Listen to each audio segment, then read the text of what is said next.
Hi everyone, welcome back to the Holistic Academy 2025. Today we are sharing our penultimate episode of the series, The Quantum Leap, Unlocking Your Highest Potential. Throughout this journey, we've explored where science meets spirituality, and we've weaved together ancient wisdom and modern discoveries into different well-being practices for living a healthy, happy, and holistic life. But today we arrive at the heart of it all, the quantum leap itself. That mysterious, sudden, non-linear shift in consciousness that can transform everyone. Hi, I'm Amy.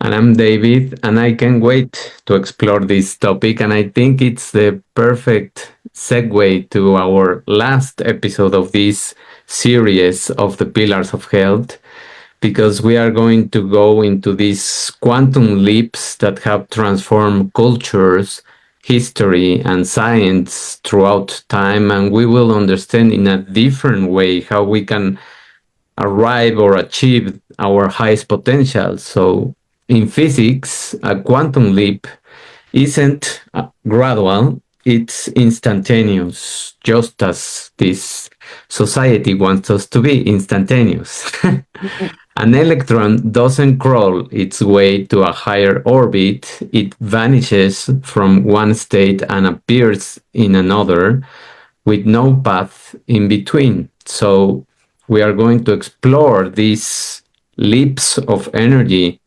and the same seems to happen within us in human history, in cultural revolutions, and in moments of personal awakening. Human beings don't always evolve step by step.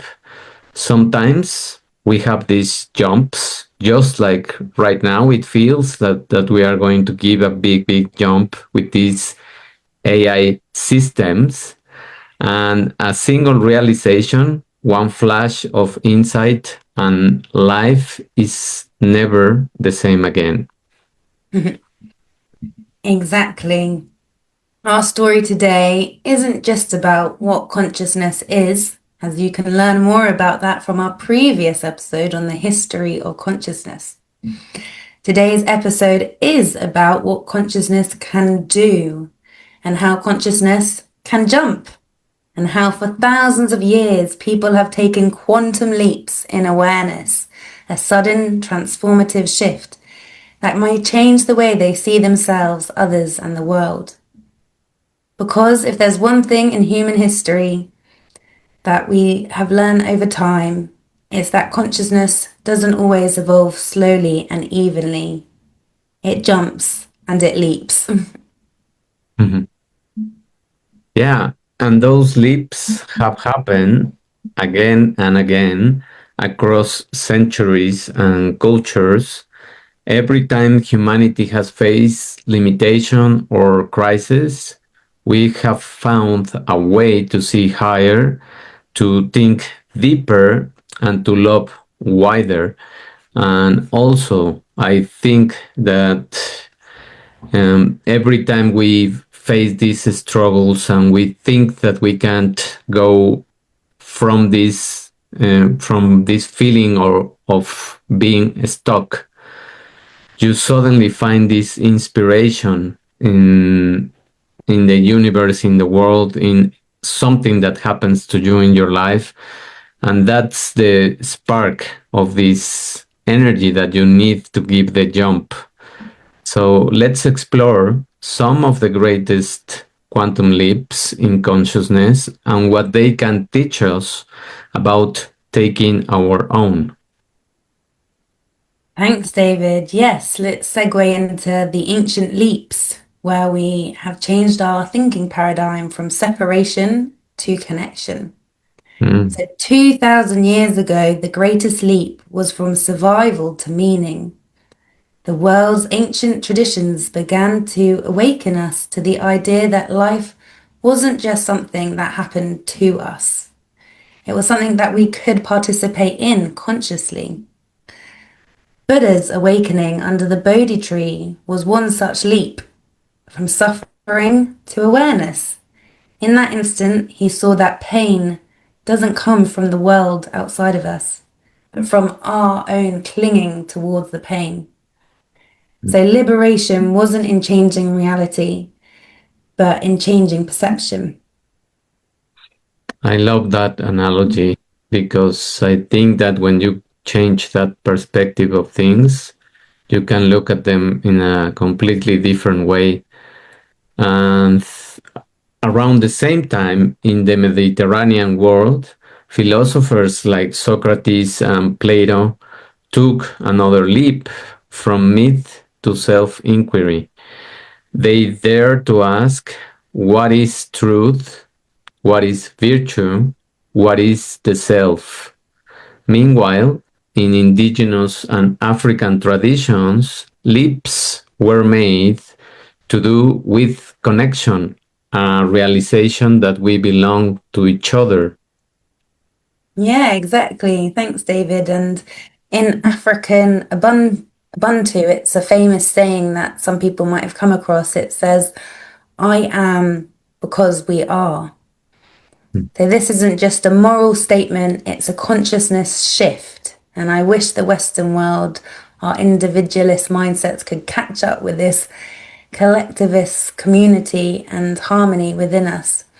So this Ubuntu says that your well-being, your identity, even your soul exists through the relationships that you create.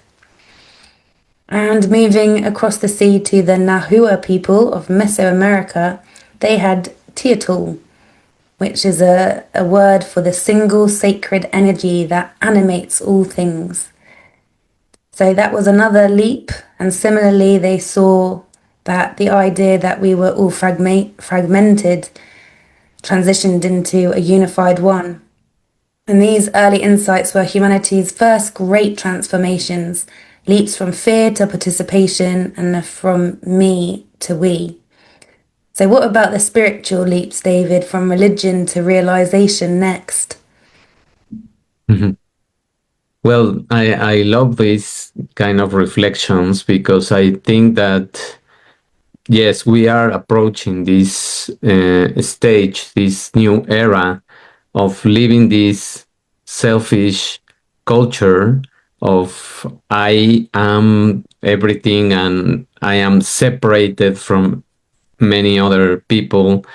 And we probably, I like to believe and I hope that we can change this mindset into this we culture and we start creating more collaboration. Just as I'm exploring these also Nobel Prizes and seeing what they teach us, every Nobel Prize of this year talks about this collaboration that people are having because they are from very different and far uh, places. All of the scientists that discover these new things that are going to revolutionize the science and medicine, they are really, really taking a leap, by the way, in this collaboration journey.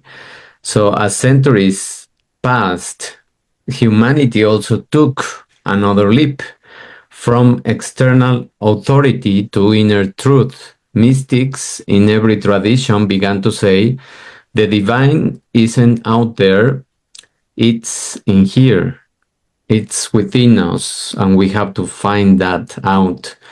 Jesus taught that the kingdom of heaven is within. The Sufi poet Rumi sang of union with the beloved inside of human heart. In India, Advaita Vedanta declared that Atman is Brahman. Your true self is the infinite consciousness of the universe itself. Wow, thanks, David. That's a quantum leap if there ever was one, from separation to identity with the cosmos, from asking who made me to realizing I am the one that which made me. So, yes, at that time, these weren't just ideas, they were lived experiences. People suddenly had these awakenings that consciousness became within them, and their presence of these people as beacons of light started to change the world. Mhm. Yes, the leap here is recognizing that transformation doesn't come from adding something new, it comes from remembering what's always been true. I like what you said there, David, because that's been a reoccurring theme throughout our podcasts. That a lot of the time we're rediscovering something that was always true and not new. And it seems like there's been timelines in history that have been erased from us where we haven't had access to all this knowledge and insights. But yes, Mhm. moving forward into more of the Enlightenment periods where we moved away from faith a little bit more to reason. If we come towards the 17th century, that's where humanity took another jump, where in the Enlightenment, the leap um, shifted from belief to inquiry, from superstition to science. So we've discussed different philosophers and significant figures and key players in the time, such as Descartes, Galileo, and Newton. They were all part of this Enlightenment movement, and they said that we can understand the universe through observation, not dogma. I couldn't agree more with that because I think what we have learned by now with all these episodes is that contemplation and observation of what is happening, becoming conscious and aware of what you are living, it's the big, let's say, the big quantum energy of knowledge that we have inside. And we are looking outside, but we have this wisdom inside of us. So it was a massive shift for this time in the 17th century, a leap from being subjects of fate to being explorers of reality. And though it split spirit from science for a time, it also gave birth to personal freedom, democracy, and the scientific method, new ways to question, to think, to create. Yeah, what a big shift in history. I love learning about the Renaissance and the Enlightenment period and the different artists and influential thinkers and poets of the time. But yes, every revolution in history, whether it be from science to civil rights, begins with that quantum leap in consciousness, a big shift in our beliefs and our perception. It often starts with one person, someone who might see what others can't yet imagine, but that's the essence of the leap, a sudden expansion of possibility.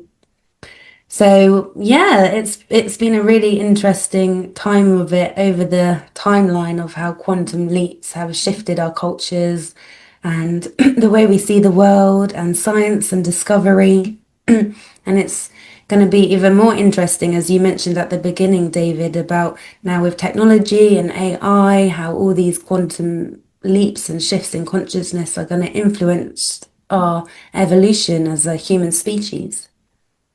Mhm. So yeah, what about the modern leap? How have we seen quantum leaps in modern science?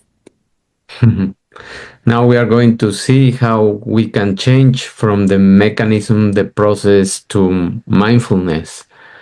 In the last 100 years, we have taken another leap, perhaps the most personal yet. Psychology taught us that there is more to us than our thoughts. Freud uncovered the unconscious, Jung mapped the archetypes of the collective mind, and then neuroscience showed us that the brain is plastic.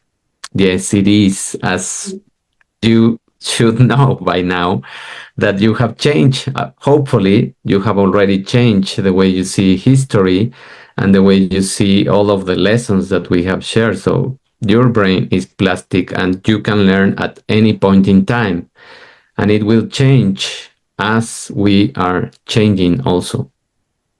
Yeah, absolutely. Thanks, David. And now, as you said, that modern mindfulness. that kind of unites those ancient practices with the scientific proof.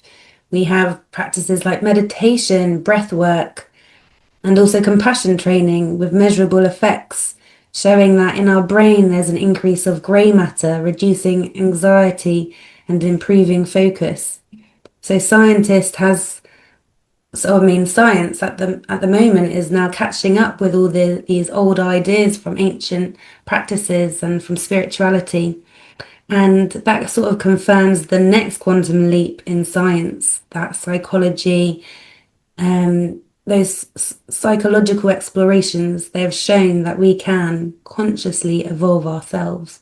So we don't need something outside of us necessarily to change us. We can also change ourselves just by focusing on ourselves, and we can create our own quantum leaps by focusing on ourselves and what we want to achieve and create in this reality. Hmm. I love that. And I was watching a short documentary that talked about David Bohm and his life in physics and how he discovered these uh, two ideas of Einstein and also Niels Bohr, and they were having a discussion about what was the truth in physics about these equations and these reflections that they had, but they couldn't agree with their own theories. So this guy, he was just going into a river, into a stream, and he was trying to cross the river without falling. And what he did is to follow each of the rocks in the river so that he could step on them in and focusing on each of the moments. And that idea of the river and the stones, and where he had to be very careful in where to step and not to fall, gave him this spark of idea that we move like that sometimes. We can give these big leaps, but in order to arrive to this big leap, you need to go into these steps of awareness and consciousness. And if you go like in these, let's say, small steps, you will eventually come into the realization that you have made a great leap from one state to the other. So that is exactly how humanity has taken these quantum leaps, and we too can choose to take them. Every time you shift from reaction to awareness, from fear to love, from control to trust, you are making a leap in consciousness. And I think that the link between these states is our breath. When we breathe deeply, we have these moments of uh, connection with us and disconnection with the external noise. No? Yeah, yes, David, I agree. Um, it's really interesting to see how humans have taken the quantum leap. Some can do step by step, but then some others have done a massive leap over that river, right? And in Yeah. one sort of day, they've managed to overcome lots of challenges and barriers. So it can be achieved in different ways, and we will come to more ideas at the end about how we can create our own conscious and quantum leaps in our own lives. But yes, what's the next quantum leap? What's at the edge of consciousness now? I personally think that we are starting to realize personal awakening and collective healing are part of the same process. So, as we become more holistic and aligned, kind and whole humans, then we're also gradually just healing humanity in the same way. And other people, a bit like the ripple effect, will start seeing how you've changed and seeing that you're different and start to model your behaviors too. So little by little, the whole of the world could change just from you having your own perception changed and for you creating that quantum leap in your own thinking. But our world, as you mentioned, David, in our society in the West, is definitely calling for a quantum leap from competition to collaboration, from exploitation to regeneration, and from separation to a shared consciousness. Yes, and many of the theories that have studied the universal connection that we have with the stars, with the planets, with this cosmic energy, are saying that the next year is going to be the big shift in consciousness for humans. So we might have this gift of changing how we feel about each other, and that is going to be seen during this next year. So that is the beginning of a new consciousness that probably it's going to leave, help us or propel us into this quantum leap that we want to give now.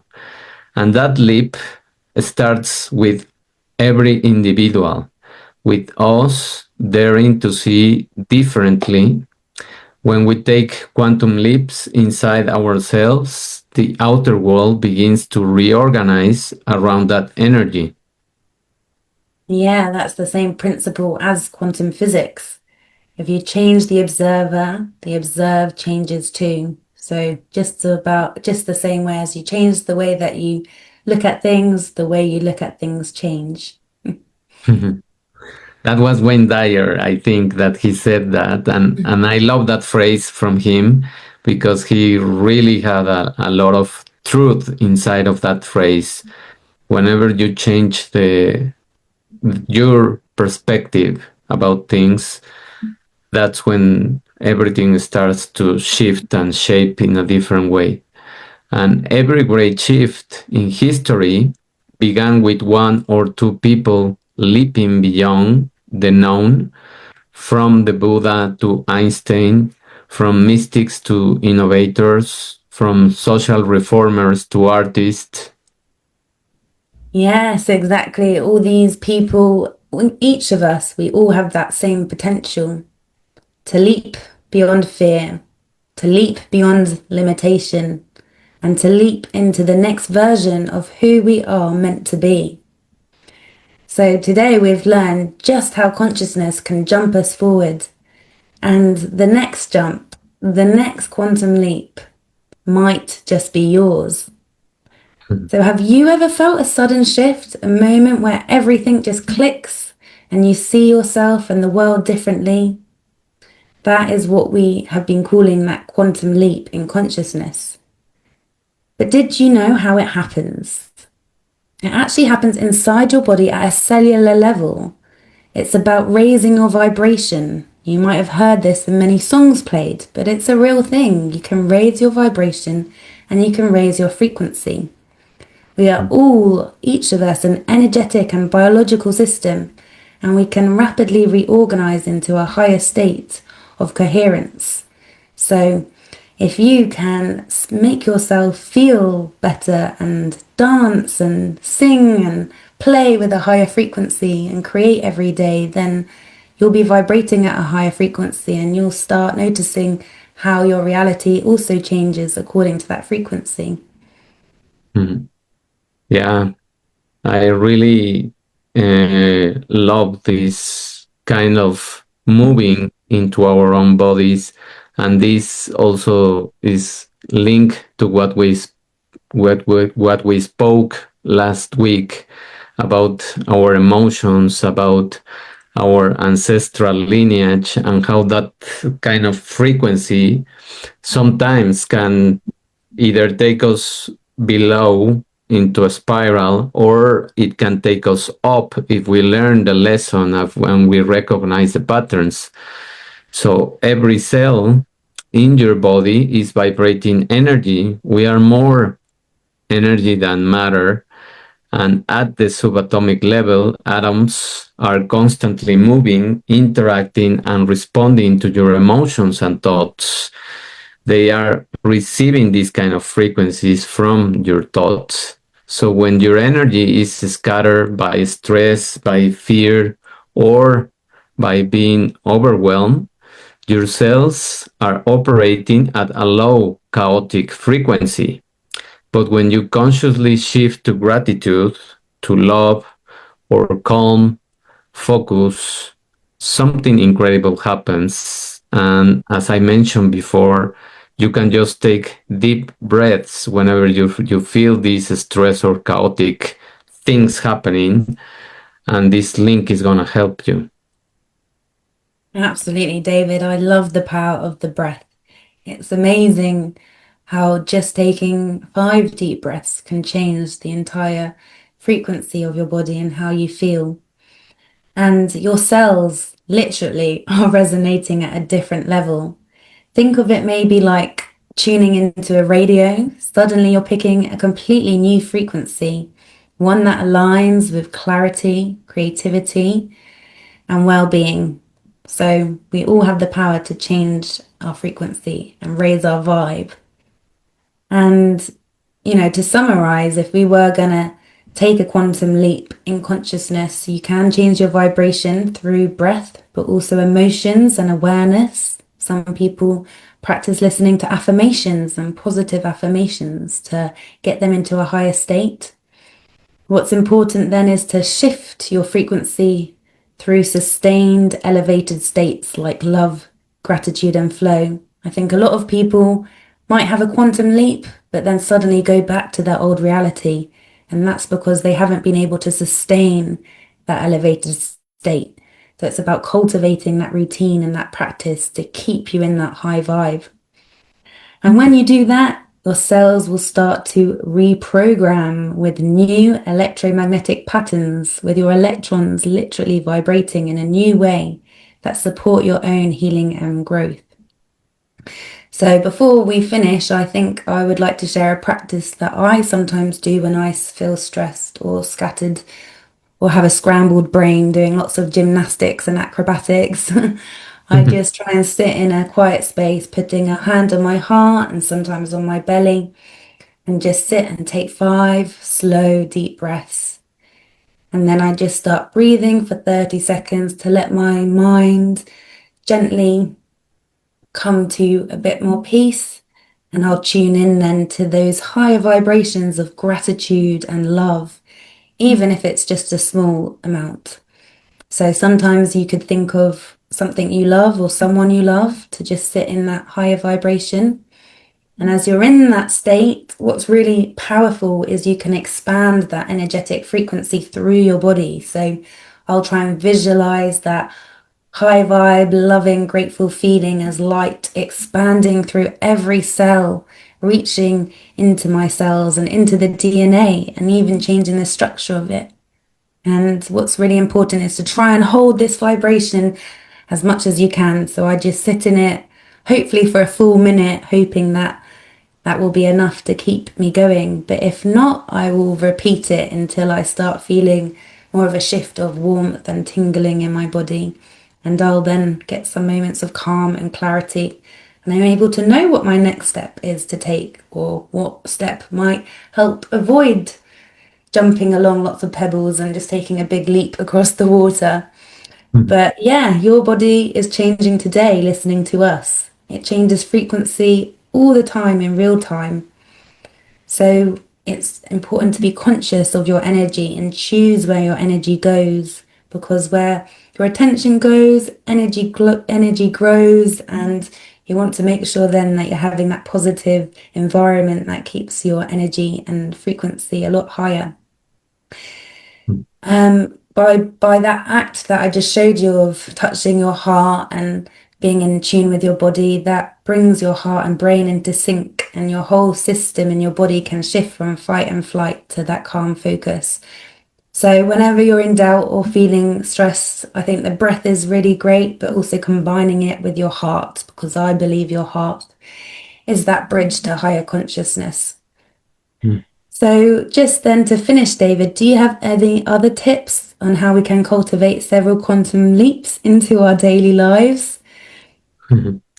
Yes, of course. We are going to close with these 5 tips. Now we are going to give you 5 quantum leaps practices to create a more powerful, aligned, and holistic life for yourselves. So, number one is start your day in high vibration. What can you do to become that high vibration state? Well, begin with 3 or 5 minutes of focused breath, gratitude, or gentle movement. Set a clear intention for your day, and you can just say, I choose clarity, calm, and connection. And that small phrase is going to give you the power to concentrate your own mental power into being connected with yourself, not with anyone else, with your clarity and becoming calm. And why it works? Because this primes your nervous system and your energy field to operate at a higher frequency, making your thoughts, actions, and opportunities resonate with positivity. The second practice that you can follow is align your mind, align your heart, and your body.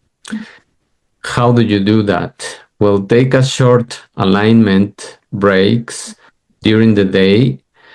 Place a hand on your heart, notice your breath, and consciously sync your mind, your heart, and your body, just like Amy did it before in this small practice that she shared.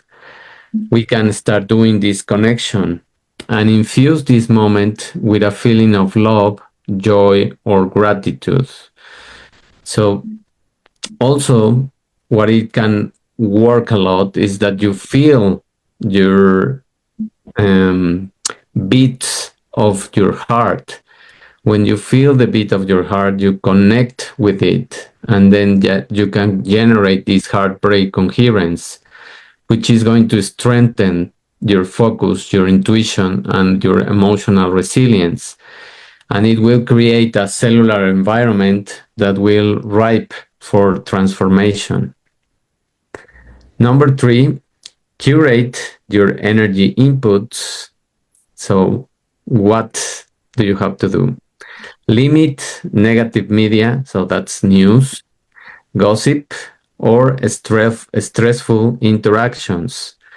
Seek uplifting content, inspiring conversations, and nourishing food.